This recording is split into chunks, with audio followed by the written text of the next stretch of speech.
Hello friends, स्वागत है आप सभी का सी विविकल आर्ट्स क्लासेस में। दोस्तों, आज के इस वीडियो में अर्थशास्त्र के जो महत्वपूर्ण बहुविकल्पीय प्रश्न हैं वो पूरा कवर करने वाले हैं। एक ही वीडियो में सब कुछ जो है आपको बताने वाले हैं बहुविकल्पीय प्रश्न, क्योंकि एक मैराथन वीडियो होने वाला है। पूरे किताब का निचोड़ इंपॉर्टेंट क्वेश्चन मैंने सेलेक्ट कर लिया है। अगर आप इसे पूरा देख लेते हैं तो आपका इसी में से बहुविकल्पीय प्रश्न आने वाला है, इस बात की पूरी गारंटी है। और दोस्तों, आपको बता दें कि जो बहुविकल्पीय प्रश्न तैयार करने वाले हैं ये सारे क्वेश्चन प्रीवियस ईयर क्वेश्चन में पूछे गए हैं या तो किसी मॉडल पेपर में पूछे गए हैं, वो मैंने सेलेक्ट किया है। पूरे किताब का निचोड़ है। पूरा वीडियो अगर आप देख लेते हैं तो पक्का है कि आपका बहुविकल्पीय प्रश्न जो है तैयार हो जाएगा। शुरुआत करते हैं, क्योंकि टाइम हमारे पास बहुत कम है और पढ़ना बहुत ज़्यादा है। पहला क्वेश्चन आपके सामने है, सकारात्मक अर्थशास्त्र संबंधित है। तो अगर इसका जो है जवाब आपको ढूंढना है तो सकारात्मक अर्थशास्त्र यानी पॉजिटिव इकोनॉमिक्स जो है वो तथ्यों से जो है आधारित होता है, तथ्यों से संबंधित होता है। इसमें राइट आंसर हो जाएगा तथ्यों से। ठीक है, बस आपको फास्ट रिवीजन करना है, समझना है कि कौन सा आंसर सही है। आगे देखिए दूसरा नंबर क्वेश्चन, निम्नलिखित में से कौन सा व्यष्टि अर्थशास्त्र का उदाहरण नहीं है। तो व्यष्टि का यानी माइक्रो, छोटे के बारे में बात हो रही है। जब एक व्यक्ति की बात हो तो माइक्रो में हम लोग अध्ययन करते हैं, यानी जो है व्यष्टि अर्थशास्त्र में अध्ययन करते हैं। जब एक संस्था या फिर एक गृहस्थ के बारे में बात हो तो हम व्यष्टि अर्थशास्त्र के अंतर्गत अध्ययन करते हैं। जब एक फर्म की बात होती है तो उसे भी हम व्यष्टि अर्थशास्त्र के अंतर्गत अध्ययन करते हैं। लेकिन जब पूरे देश की अर्थव्यवस्था के समग्र मांग की बात होती है तो उसे हम व्यष्टि में नहीं बल्कि हम समष्टि में अध्ययन करते हैं। ठीक है, समष्टि का मतलब बड़ा, व्यष्टि का मतलब छोटा। तो जब हम अर्थव्यवस्था के समग्र मांग की अध्ययन करते हैं तो हम इसे कहते हैं समष्टि अर्थशास्त्र। तो इसमें राइट आंसर क्या हो जाएगा? डी हो जाएगा, क्योंकि व्यष्टि अर्थशास्त्र का उदाहरण ये नहीं है। आगे देखिए अगला क्वेश्चन, अर्थशास्त्र के जनक कौन है। ये सभी को पता होगा कि अर्थशास्त्र के जनक कौन है, तो आप सभी को पता होगा एडम स्मिथ इसका राइट आंसर हो जाएगा। अगला क्वेश्चन देखते हैं। दोस्तों, मैंने हर चैप्टर का क्वेश्चन यहाँ पे सेलेक्ट किया है, बस आप थोड़ा सा रिवीजन करते चलिए। क्वेश्चन नंबर देखिए 5वां, एक वस्तु की मानवीय आवश्यकताओं को संतुष्ट करने की क्षमता को क्या कहते हैं। ठीक है, एक वस्तु की जो मानवीय आवश्यकताओं को जो संतुष्ट करने की क्षमता होती है उसे क्या कहते हैं? उसे कहते हैं उपयोगिता, यूटिलिटी कहते हैं उसको, उपयोगिता के नाम से जाना जाता है। ठीक है, क्वेश्चन नंबर अगला देखते हैं। क्वेश्चन अगला है, किसी वस्तु की कीमत, किसी वस्तु की वह मात्रा जिसे एक उपभोक्ता दी गई कीमत तथा आय पर क्रय करता है। कहने का मतलब ये है कि एक वस्तु है, वह मात्रा, जो वस्तु की मात्रा उस पर दी गई, मान लो कोई वस्तु है उसकी मात्रा 10 रुपये है। ठीक है, तो 10 रुपये है तथा आय पर जो क्रय करता है, जिस किसी का 10 रुपया, किसी वस्तु की कीमत 10 रुपये है। ठीक है, और किसी का जो है मान लो 1000 रुपये आय है, तो उस आय पर जो वस्तु का क्रय करता है वो उसे क्या कहते हैं? ठीक है, उसे क्या कह सकते हैं? तो वस्तु की मांग जो है उसे कहते हैं, क्या कहते हैं? वस्तु की मांग कहते हैं। ठीक है, आगे देखते हैं अगला क्वेश्चन। क्वेश्चन नंबर 7 देखिए यहाँ पे, एक वक्र जिस पर सभी बिंदु संयोग उपभोक्ता को समान संतुष्टि प्रदान करते हैं उसे अनिर्देमान वक्र के नाम से जाना जाता है। ठीक है, अनिर्देमान वक्र और क्या होता है इसके बारे में डिटेल में समझाने की कोशिश करेंगे। अभी यहाँ पे बस आप इतना समझ लीजिए कि इसका आंसर क्या होगा। अगला क्वेश्चन दोस्तों यहाँ पे दे सकते हैं कि एक बाजार उस समय संतुलन की अवस्था में होता है जब वस्तु की मांग क्या होती है? जब बाजार का संतुलन अवस्था में होता है तो वस्तु की जो आपूर्ति होती है, जो वस्तु की आपूर्ति होती है वो बराबर होती है, तब जाके जो है वस्तु की मांग के बराबर होती है, तब जाके बाजार में संतुलन देखने को मिलता है। राइट आंसर इसमें सी हो जाएगा। ठीक है, क्वेश्चन नंबर अगला देखते हैं। क्वेश्चन नंबर 10 देखिए, विलासिता की वस्तुओं की मांग की कीमत लोच क्या होती है। तो इकाई से अधिक जो है इसका करेक्ट आंसर हो जाएगा कि विलासिता वस्तु की जो मांग होती है, मांग की कीमत जो होती है वो लोच इकाई से अधिक होती है। ठीक है, अगला देखिए, भारत में पाई जाती है, भारत में कौन सी अर्थव्यवस्था पाई जाती है। तो आप सभी को पता होगा भारत में मिश्रित अर्थव्यवस्था पाई जाती है, क्योंकि यहाँ पे पूंजीवाद और समाजवादी जो है अर्थव्यवस्था दोनों है, तो इसलिए जो है यहाँ पे मिक्स्ड इकोनॉमी जो है मिश्रित अर्थव्यवस्था पाई जाती है। अगला प्रश्न दोस्तों यहाँ पे देखिए, अगला प्रश्न आ चुका है आपके सामने, व्यष्टि अर्थशास्त्र के अंतर्गत निम्न में से कौन सा अध्ययन किया जाता है। तो व्यष्टि अर्थशास्त्र के अंतर्गत जो है व्यक्तिगत जो इकाई होती है उसका अध्ययन किया जाता है, कि राष्ट्रीय आय का आर्थिक समग्र जो मांग होती है या फिर आर्थिक समग्र का जो है अध्ययन समष्टि अर्थशास्त्र के अंतर्गत करते हैं। राइट आंसर इसमें हो जाएगा पहला। ठीक है, व्यष्टि अर्थशास्त्र में सम्मिलित होती है क्या? तो ये सभी जो है सम्मिलित होते हैं। व्यक्तिगत की जो इकाई होती है वो भी सम्मिलित होती है, छोटे छोटे जो फर्म होते हैं वो भी सम्मिलित होती है, व्यक्तिगत मूल्य निर्धारण ये भी शामिल होता है, और ये सभी जो है इसमें करेक्ट आंसर हो जाएगा। ठीक है, अगला क्वेश्चन देखिए, नियामक अर्थशास्त्र संबंधित है, तो इसमें राइट आंसर हो जाएगा नियामक अर्थशास्त्र क्या होना चाहिए इससे संबंधित है, क्या होना चाहिए से संबंधित है। अगला देखिए, निम्नलिखित में से किसका समष्टि अर्थशास्त्र का विषय नहीं है। देखिए समष्टि का मतलब होता है मैक्रो यानी बड़ा। ठीक है, तो हम इसमें जो है कह रहा है कि विषय नहीं है, तो राष्ट्रीय आय विषय तो है, विदेशी विनिमय भी विषय है, सार्वजनिक व्यय भी विषय है, लेकिन इसमें जो मांग का नियम है ये इसमें राइट आंसर हो जाएगा। मांग का नियम व्यष्टि अर्थशास्त्र के अंतर्गत आता है। अगला क्वेश्चन दोस्तों देखेंगे यहाँ पे, निम्नलिखित में से किसका व्यष्टि अर्थशास्त्र के अंतर्गत अध्ययन किया जाता है। तो अब यहाँ व्यष्टि अर्थशास्त्र के अंतर्गत अध्ययन की बात कही जा रही है, तो कपड़ा उद्योग जो है इसमें सभी हो जाएगा, क्योंकि प्राथमिक क्षेत्र और बेरोजगारी हम बड़े क्षेत्रों में अध्ययन करते हैं, यानी बड़े का मतलब समष्टि अर्थशास्त्र के अंतर्गत अध्ययन करते हैं, तो इसमें कपड़ा उद्योग जो है हो जाएगा, ये करेक्ट आंसर हो जाएगा। अगला देखिए, बाजार अर्थव्यवस्था में आर्थिक क्रियाकलापों का निर्धारण करती है, तो मांग और पूर्ति की दोनों शक्ति जो होती है वो बाजार की अर्थव्यवस्था को आर्थिक क्रियाकलापों को निर्धारण करती है। क्वेश्चन अगला देखिए, इंपॉर्टेंट क्वेश्चन है, इसको बहुत अच्छे तरीके से समझ लीजिए। क्वेश्चन नंबर 22 देखिए, निम्नलिखित में से कौन सा आर्थिक क्रिया है, इंपॉर्टेंट है, बहुत मोस्ट इंपॉर्टेंट है, ये सभी इसमें राइट आंसर हो जाएगा, क्योंकि उपभोग, विनिमय, उत्पादन ये सभी जो है आर्थिक क्रिया के अंतर्गत आते हैं। क्वेश्चन नंबर 23 देख सकते हैं यहाँ पे, निम्नांकित में से कौन सी समस्या अर्थव्यवस्था की केंद्रीय समस्या के नाम से जानी जाती है। केंद्रीय समस्या नहीं है। ठीक है, तो इसमें केंद्रीय समस्या नहीं है, इसमें सी वाला ऑप्शन सही हो जाएगा। इसमें वस्तु की उत्पादन की आयात किया जाए, अगर किसी वस्तु का जो है अगर उत्पाद का आयात करते हैं, आयात का मतलब क्या होता है, खरीदना होता है, निर्यात का मतलब क्या होता है, बेचना होता है। तो जब किसी वस्तु का हम आयात करते हैं तो ये जो है केंद्रीय समस्या नहीं है। ठीक है, अगर हम किसी वस्तु खरीदते हैं समस्या नहीं है। दोस्तों मैंने हर चैप्टर से क्वेश्चन सेलेक्ट किए हैं, बस आपको फटाफट रिवीजन करना है। क्वेश्चन आपके सामने आ चुका है कि प्रभावी मांग का संबंध किससे है। प्रभावी मांग का जो संबंध है वो जेबी से संबंधित है। ठीक है, क्वेश्चन नंबर अगला देखते हैं, पूरक वस्तुओं के लिए मांग का तिर्यक लोच होता है, तो यहाँ पे ऋणात्मक जो है इसका करेक्ट आंसर हो जाएगा। अगला क्वेश्चन आपके सामने है कि समग्र मांग बराबर होती है किसके, सी माइनस आई के। ठीक है, सी माइनस आई का इसका करेक्ट आंसर हो जाएगा। क्वेश्चन अगला देखिए, बस दोस्तों फास्ट रिवीजन करना है, समझते चलिए बस। जब मांग वक्र एक्स अक्ष के समांतर होता है तो मांग की लोच क्या होती है।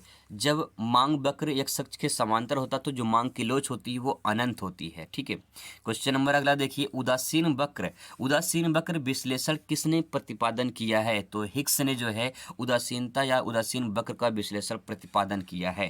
क्वेश्चन नंबर 7 देखिए, यदि अन्य बातें समान रहें तो कीमत घटने पर वस्तु की मांग क्या होती है।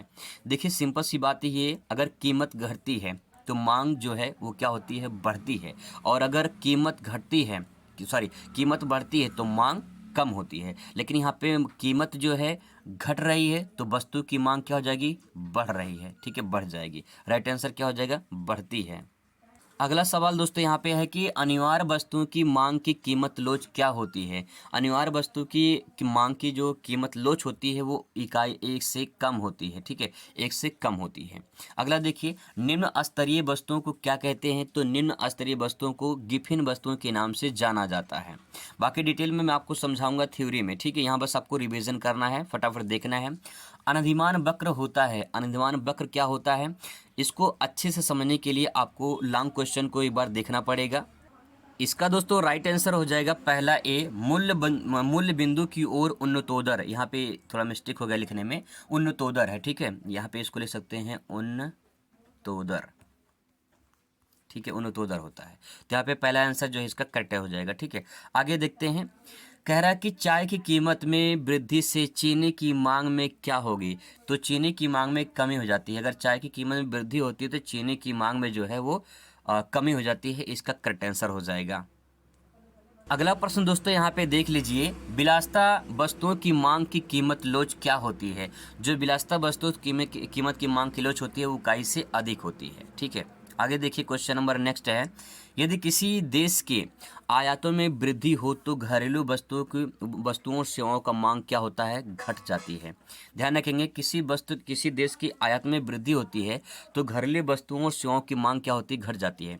जैसे मान लो सिंपल से उदाहरण से समझते हैं, यहाँ पे जो है चीन का सामान भारत में सबसे ज़्यादा आता है, तो भारत में जो निर्मित वस्तुएं हैं जो भारत में बनाई जाती हैं उन वस्तुओं की डिमांड क्या होती है, कम हो जाती है। यानी घरेलू वस्तु की मांग क्या हो जाती है, वस्तु की जो मांग होती है वो कम हो जाती है, क्योंकि चीनी वस्तुएं क्या होती हैं, थोड़ी सस्ती होती हैं, तो लोग उसकी तरफ ज़्यादा प्रभावित हो जाते हैं, आकर्षित हो जाते हैं। तो इसी कारण होता है यहाँ पे जो आयातित वस्तुएं होती हैं उनकी जो वृद्धि हो जाती है तो जो घरेलू वस्तुएं होती हैं उसकी डिमांड कम हो जाती है, तो यहाँ पे राइट आंसर घट जाएगी। ठीक है, अगला क्वेश्चन यहाँ पे देख लेते हैं। क्वेश्चन नंबर है यहाँ पे 19 और देखते हैं यहाँ पे, निम्नलिखित में से एक अनिर्दिमान वक्रों की विशेषता कौन नहीं है। तो यहाँ पे कौन नहीं है, इसका आंसर क्या होगा, तो इसका राइट आंसर हो जाएगा डी वाला। यहाँ पे यह आवश्यक नहीं है कि दो अनिर्दिमान वक्र सदैव एक दूसरे के समांतर हों। ठीक है, इसमें डी वाला ऑप्शन करेक्ट हो जाएगा। दोस्तों मैंने आपको बताया था कि मैराथन वीडियो होने वाला है और सारे इंपॉर्टेंट क्वेश्चन आपको इसी में से मिल जाएंगे, इससे बाहर नहीं आएगा। तो समझने की कोशिश करेंगे और वॉच करेंगे पूरा, तो आपको अच्छे समझ में आ जाएगा। देखिए क्वेश्चन नंबर अगले चैप्टर से लिया गया है, तो यहाँ पे देखिए, अल्पकाल में निम्नलिखित में से उत्पादन के किस साधन में परिवर्तन करना असंभव होता है।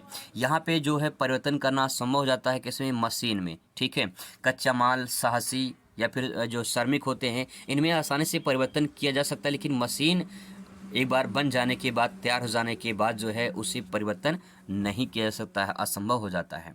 अगला प्रश्न यहाँ पे देखिए, कुल लागत, कुल परिवर्तनशील लागत की क्या होता है। तो यहाँ पे बताना है, इसमें डी वाला ऑप्शन सही हो जाएगा, कुल स्थिर लागत के जो है बराबर हो जाता है। ठीक है, यहाँ पे तो परिवर्तनशील लागत प्लस जो है यहाँ पे कुल स्थिर लागत हो जाएगा।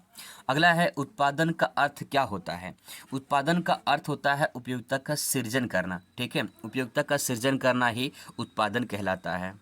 अगला क्वेश्चन दोस्तों यहाँ पे है कि उत्पादन की दृष्टि से दीर्घकाल वह अवधि है जिसमें जिसमें उपरोक्त में से कोई नहीं। इसका करेक्ट आंसर हो जाएगा कि उत्पादन की दृष्टि से दीर्घकाल वह अवधि, तो इसमें राइट आंसर हो जाएगा उपरोक्त में से कोई नहीं।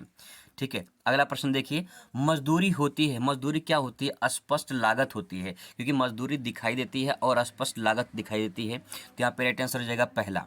जब उत्पादन शून्य होता है तो कुल लागत क्या होगा, स्थिर लागत के बराबर हो जाता है। ठीक है, जब उत्पादन शून्य हो जाता है तो स्थिर लागत के बराबर हो जाता है। अगला प्रश्न दोस्तों यहाँ पे है कि दीर्घकाल में उत्पादन के कितने साधन स्थिर होते हैं। तो इसमें कोई नहीं जो है करेक्ट आंसर हो जाएगा। सवाल अगला देखते हैं, जब औसत लागत न्यूनतम होती है तब सीमांत लागत क्या होती है। जब औसत लागत न्यूनतम होती तो सीमांत लागत औसत लागत के बराबर हो जाता है। ठीक है, आगे देखते हैं।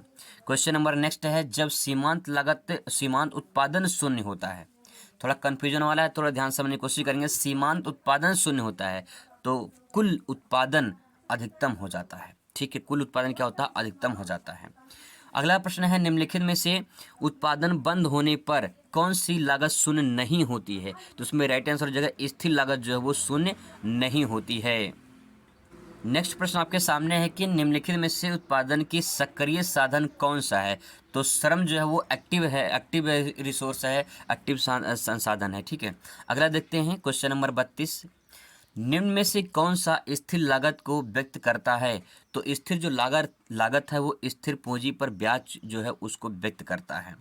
अगला है यहाँ पे, कुल आगम यानी रेवेन्यू और कुल लागत के बीच का अंतर क्या दिखलाता है। तो लाभ और हानि का जो है वो दिखलाता है। राइट आंसर सी हो जाएगा।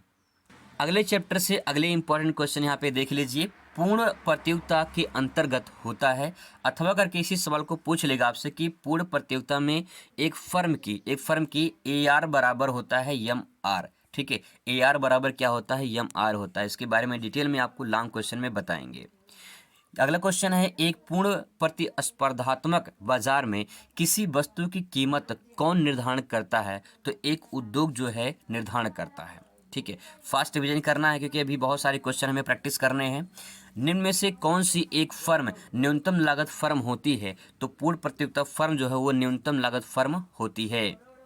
क्वेश्चन नंबर दोस्तों 14 देखिए यहाँ पे, निम्नलिखित में से कौन सा पूर्ण प्रतियोगिता का लक्ष्य नहीं है। तो कीमत विभेद जो है इसका करेक्ट आंसर हो जाएगा। अगला प्रश्न देखते हैं यहाँ पे, सीमांत प्रतिस्थापन दर जिसे एमआरएस के नाम से जाना जाता है निम्नलिखित में से किस में पाई जाती है? तो इसका राइट आंसर हो जाएगा अनुधिमान वक्र विश्लेषण में पाया जाता है। अगला है कि सीमांत उपभोग प्रवृत्ति का सूत्र क्या है? इंपॉर्टेंट है, ये सूत्र पूछा गया है, ठीक है। तो इसमें हो जाएगा delta C by delta Y, इसका करेक्ट आंसर हो जाएगा। अगला देखिए, मांग की लोच को प्रस्तुत कार्य को श्रेय जाता है किसे? तो मार्शल को जो है जाता है मांग की लोच का, इसका राइट आंसर हो जाएगा मार्शल को जाता है। क्वेश्चन नंबर दोस्तों अगला देखते हैं, इनमें से किस बाजार में वस्तु की कीमत न्यूनतम होती है? तो पूर्ण प्रतियोगिता की जो है कीमत न्यूनतम होती है। क्वेश्चन नंबर अगला देख लीजिए, भारत में निम्नलिखित में से पूर्ण प्रतियोगिता पाई जाती है? तो गेहूं के बाजार में पूर्ण प्रतियोगिता पाई जाती है, ये करेक्ट आंसर इसमें हो जाएगा। अगले चैप्टर से अगला प्रश्न यहाँ पे देख लीजिए, मजदूरी एवं श्रम की पूर्ति में संबंध क्या होता है? विपरीत संबंध होता है। मजदूरी और पूर्ति में जो है, मजदूरी श्रम की पूर्ति में जो है विपरीत संबंध होता है। अगला क्वेश्चन है कि पूर्ति के बढ़ने पर कीमत में क्या होता है? तो कीमत में कमी होती है। जब पूर्ति बढ़ती है तो कीमत में क्या होती है? कमी होती है। अगला प्रश्न है कि चाय की कीमत में वृद्धि होने पर कॉफ़ी की मांग पर क्या प्रभाव पड़ेगा? तो वृद्धि हो जाती है। कॉफ़ी के मांग में क्या हो जाएगी? वृद्धि हो जाती है। अगला प्रश्न दोस्तों यहाँ पे दिया गया है कि अल्पकाल में उत्पादन के कितने साधन स्थिर होते हैं? तो कम से कम एक इसमें जो है स्थिर होते हैं। मांग के बढ़ने पर क्या होता है? नियम के अकॉर्डिंग देखा जाए तो इसका राइट आंसर सी होगा, क्योंकि मांग के नियम में ये बताया गया है कि अगर किसी वस्तु की कीमत जो है, अगर जो है कीमत में वृद्धि होती है, कीमत में अगर वृद्धि होती है तो मांग जो है, मांग में कमी होती है। अगर कीमत में कमी होती है तो मांग में वृद्धि होती है, ये मांग का नियम है। तो यहाँ पे अगर देखा जाए मांग बढ़ने पर क्या हो जाएगा? कीमत में कमी होगी तभी मांग बढ़ेगा। राइट आंसर इसमें सी हो जाएगा, ठीक है। अगला प्रश्न दोस्तों यहाँ पे देखते हैं, समष्टि अर्थशास्त्र के प्रवर्तक कौन थे? तो जेएम कीन्स जो है समष्टि अर्थशास्त्र के प्रवर्तक माने जाते हैं, ठीक है। आगे देखते हैं अगला प्रश्न। अगला प्रश्न है, निम्नलिखित में से कौन सा समष्टि अर्थशास्त्र का विषय नहीं है? मैंने बताया था समष्टि का मतलब बड़ा होता है, आप ऐसे समझ लीजिए। तो रोजगार की बातें जो है समष्टि अर्थशास्त्र में की जाती है, विदेशी विनिमय समष्टि अर्थशास्त्र में, राष्ट्रीय समष्टि अर्थशास्त्र में अध्ययन करते हैं, लेकिन मांग का नियम जो है वो हम व्यष्टि अर्थशास्त्र में अध्ययन करते हैं। अगला क्वेश्चन है कि समष्टि अर्थशास्त्र में किस विचार का अध्ययन किया जाता है? समष्टि अर्थशास्त्र में हम राष्ट्रीय आय के बारे में अध्ययन करते हैं, क्योंकि व्यक्तिगत जो बातें होती हैं वो व्यष्टि अर्थशास्त्र के अंतर्गत आता है, लेकिन राष्ट्रीय आय जो वो समष्टि अर्थशास्त्र के अंतर्गत आता है। अगला सवाल दोस्तों यहाँ पे है, निम्नलिखित में से कौन सी समष्टि अर्थशास्त्र की विषय वस्तु है? तो राष्ट्रीय आय इसमें करेक्ट आंसर हो जाएगा। अगला है, समष्टि अर्थशास्त्र की अभ्युदय का श्रेय किसे जाता है? तो जेएम कीन्स को जाता है, ठीक है। क्वेश्चन नंबर नेक्स्ट देखते हैं यहाँ पे। क्वेश्चन अगला है, निम्नलिखित में से कौन सा एक समष्टि अर्थशास्त्र का विषय नहीं है? मांग का नियम। यही क्वेश्चन बार बार घुमा के पूछा गया है, तो बस आप इसे एक बार देख लीजिए। अगले चैप्टर से अगला प्रश्न दोस्तों आपके सामने आ चुका है कि शुद्ध घरेलू उत्पाद, इसे एनडीपी के नाम से जाना जाता है, नेशनल नेट प्रोडक्ट के नाम से जाना जाता है। तो यहाँ पे जो है आप यहाँ पे समझ सकते हैं कि जो है इसका राइट आंसर क्या हो जाएगा। तो इसमें डी वाला ऑप्शन, जीडीपी प्लस जो है इसमें मूल्य ह्रास को घटा देते हैं तो हमारा जो है एनडीपी जो है वो निकल जाता है, ठीक है। तो इसमें राइट आंसर डी हो जाएगा। इसका दोस्तों पूरा नाम होता है नेट डोमेस्टिक प्रोडक्ट, ठीक है, शुद्ध घरेलू उत्पाद। आगे देखिए अगला प्रश्न, यहाँ पे दूसरा वाला प्रश्न है, भारत में राष्ट्रीय आय का आकलन किसके द्वारा किया जाता है? तो भारत में राष्ट्रीय आय का जो आकलन होता है वो केंद्रीय, राइट आंसर हो जाएगा केंद्रीय सांख्यिकी संगठन, इसे CSO के नाम से जाना जाता है, ठीक है, CSO के नाम से जाना जाता है। अगला है, निम्नलिखित में से कौन सी राष्ट्रीय आय की गणना करने की विधि है? तो उसमें आय विधि जो है राष्ट्रीय आय की गणना करने की विधि है। अगला पे दिया गया है कि सकल घरेलू उत्पाद का अर्थ क्या होता है? सकल घरेलू उत्पाद यानी जीडीपी के बारे में बात हो रही है। किसी देश की कीमत के अंतर्गत उत्पादित वस्तुओं और सेवाओं का जो कुल मूल्य होता है कुल योग होता है उसी को जीडीपी के नाम से जाना जाता है। राइट आंसर इसमें सी हो जाएगा। अगला क्वेश्चन है राष्ट्रीय आय के बढ़ने पर अनुमान लगाया जाता है किसका, तो उत्पादन के बढ़ने पर। उत्पादन बढ़ती है तो राष्ट्रीय आय भी बढ़ता है, इसमें जो करेक्ट आंसर हो जाएगा। ठीक है, आगे देखते हैं निम्नलिखित में से कौन सा राष्ट्रीय आय है, तो इसमें जो है पहला सही हो जाएगा। इसमें साधन लागत पर जो है जीएनपी जो है ये आपका राइट आंसर हो जाएगा। अगला क्वेश्चन देखते हैं यहाँ पे जीडीपी तथा जीएनपी के जो है अंतर का कारण क्या होता है, तो मूल्य ह्रास में जो लागत होती है उसी के कारण जो है इसमें अंतर देखने को मिलता है। अगला प्रश्न दोस्तों यहाँ पे हम मनरेगा कार्यक्रम में कितने दिवस पर का जो है रोजगार है परिवार को एक सदस्य को उपलब्ध कराया जाता है, तो जो है 100 दिन की रोजगार इसमें करेक्ट आंसर हो जाएगा। अब थोड़ा सा डेट बढ़ गया है, मतलब से दिन बढ़ गया है, लेकिन 100 दिन जो है आपका करेक्ट आंसर हो जाएगा। ठीक है, अगला क्वेश्चन हो जाएगा यहाँ पे भारत में राष्ट्रीय आय का आकलन किस द्वारा किया जाता है, किसके द्वारा किया जाता है, तो उसमें हो जाएगा भारत में राष्ट्रीय जो आकलन है केंद्रीय सांख्यिकी संगठन के बारे में चर्चा की जा चुकी है। अगला प्रश्न यहाँ पे है मूल्य ह्रास को किस रूप में व्यक्त कर सकते हैं, व्यय के रूप में व्यक्त कर सकते हैं। ठीक है, व्यय करके हम पता कर सकते हैं। अगला क्वेश्चन यहाँ पे दिया गया है 1 रुपये के नोट पर किसके हस्ताक्षर होते हैं, ध्यान रखना वित्त सचिव के जो है साइन होते हैं उस पर। ठीक है, क्वेश्चन नंबर अगला देखते हैं निम्नलिखित में से कौन रिजर्व बैंक ऑफ इंडिया का कार्य नहीं है, तो रिजर्व बैंक ऑफ इंडिया का कार्य नहीं है, इसमें साख सृजन का जो है करेक्ट आंसर इसमें हो जाएगा। क्वेश्चन नंबर अगला देखिए व्यावसायिक बैंकों का मुख्य कार्य क्या है, साख सृजन का। व्यावसायिक बैंक वो बैंक होते हैं जो आपके क्षेत्र में होते हैं, जैसे कि Punjab national bank, bank of Baroda, ठीक है, स्टेट बैंक, ये सब जो है आपके व्यावसायिक बैंक के अंतर्गत आते हैं। अगला प्रश्न देखते हैं। अगला क्वेश्चन यहाँ पे दिया कि आधुनिक अर्थव्यवस्था में मुद्रा की पूर्ति करता है, जो केंद्रीय बैंक जो है वो मुद्रा की पूर्ति करता है। ठीक है, केंद्रीय बैंक नहीं, रिजर्व बैंक ऑफ इंडिया की बात कही जा रही है। भारतीय रुपया, तो उसमें राइट आंसर हो जाएगा सांकेतिक सिक्का है।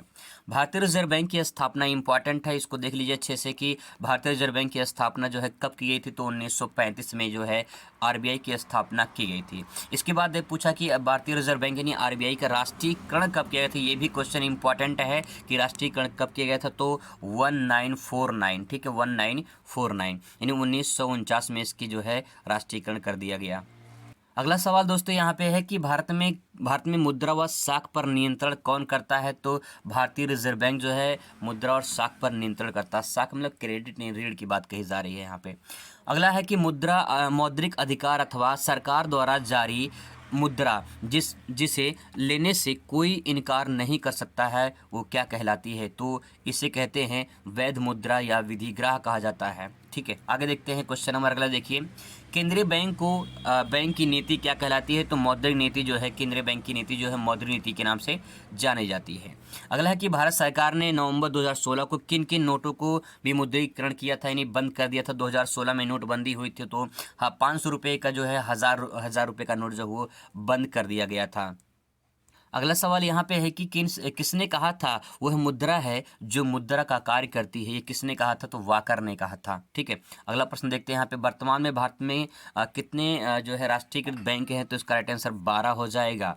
सवाल अगला है कि रिजर्व बैंक ऑफ इंडिया का मुख्यालय कहाँ पे है, तो रिजर्व बैंक ऑफ इंडिया का मुख्यालय मुंबई में है। इसकी स्थापना और उसका राष्ट्रीयकरण, उसका मुख्यालय 3% जो है आपको ध्यान में रखना है। अगले चैप्टर से अगला प्रश्न दोस्तों आपके सामने आ चुका है कि भारत में वर्तमान में आयकर की अधिकतम दर कितनी है, तो राइट आंसर 20% हो जाएगा। क्वेश्चन नंबर अगला देखिए डेल्टा अक्षर दर्शाता है परिवर्तन को दर्शाता है, अर्थशास्त्र में देखा जाए तो परिवर्तन को दर्शाता है। ठीक है, अगला है कि यदि किसी व्यक्ति की आय शून्य हो तो उसका उपभोग स्तर क्या होगा, उसका उपभोग स्तर न्यूनतम हो जाएगा। जाहिर सी बात, सिंपल सी बात है। अगला है आयकर कौन लगाता है, तो आयकर जो हो केंद्र सरकार, जो आयकर होती है वो कौन लगाता है, वो केंद्र सरकार लगाती है। अगले प्रश्न से देखेंगे हम लोग यहाँ पे क्वेश्चन अगले टॉपिक से यहाँ पे, तो क्वेश्चन है कि मंदी के समय कौन बजट उपयुक्त होता है, घाटे का बजट जो है ये मंदी का मतलब घाटा होता है, तो घाटे का बजट यहाँ पे राइट आंसर हो जाएगा। भारत सरकार के वार्षिक बजट की अवधि क्या है, तो 1 अप्रैल से जो है 31 मार्च तक होता है, यहाँ पे इसका करेक्ट आंसर हो जाएगा। अगला प्रश्न यहाँ पे दिया है कि राजस्व प्राप्ति की अपेक्षा राजस्व खर्च यानी व्यय का अधिक क्या कहलाता है, तो राइट आंसर हो जाएगा राजस्व घाटा कहलाता है। नेक्स्ट प्रश्न आपके सामने आ चुका है एक राष्ट्र एक कर एक बाजार से संबंधित क्या है, जीएसटी। आप सभी जानते हैं अच्छे से जीएसटी जो कर है वो वस्तु सेवा पे लगाया जाता है। लास्ट चैप्टर का पूरा बहुविकल्पीय क्वेश्चन देख लीजिए बस एक बार। विश्वव्यापी मंदी किस वर्ष आई थी? तो 1929 में आई थी। ठीक है, क्वेश्चन नंबर अगला देखते हैं। तैरती हुई विनिमय दरों का सर्वप्रथम अपनाया था किसने? मतलब अपनाया गया था 23 जून 1972 को। इसका करेक्ट आंसर हो जाएगा। अगला क्वेश्चन यहाँ पे दिया गया कि एक बंद अर्थव्यवस्था में नहीं होता है क्या? विदेशी व्यापार नहीं होता है। क्वेश्चन यहाँ पे आपके सामने आ चुका है। लास्ट, विदेशी व्यापार में वाद घाटा होता है जब, तो इसका राइट आंसर क्या हो जाएगा? ये इसमें वाद नहीं है, ये गलत है। इसमें विदेशी व्यापार में घाटा होता है जब क्या होता है? जब निर्यात आयात में कमी होती है तो घाटा होता है। ठीक है, क्वेश्चन नंबर अगला देखते हैं। निम्नलिखित में से कौन सा व्यापार संतुलन घटक होता है? राइट आंसर इसमें बी हो जाएगा, वस्तुओं का आयात। अगला है, वर्तमान में अधिकांशतः दो देशों की मुद्राओं के बीच विनिमय का दर तय करता है कौन? इसमें राइट आंसर हो जाएगा आपका मुद्राओं की मांग और पूर्ति में। ठीक है, लास्ट क्वेश्चन आपके सामने यहाँ पे दिया गया है कि अदृश्य निर्यात का अर्थ क्या होता है? जो है सेवाओं का निर्यात करना। ठीक है, इसमें करेक्ट आंसर हो जाएगा। तो दोस्तों यहाँ पे देखिए मैंने सारे इंपॉर्टेंट क्वेश्चन कराए हैं। अगर आप इसको कर लेते हैं तो इसी में से आपको क्वेश्चन आएगा, इससे बाहर नहीं आएगा। मिलते हैं इस वीडियो में। Thanks for watching.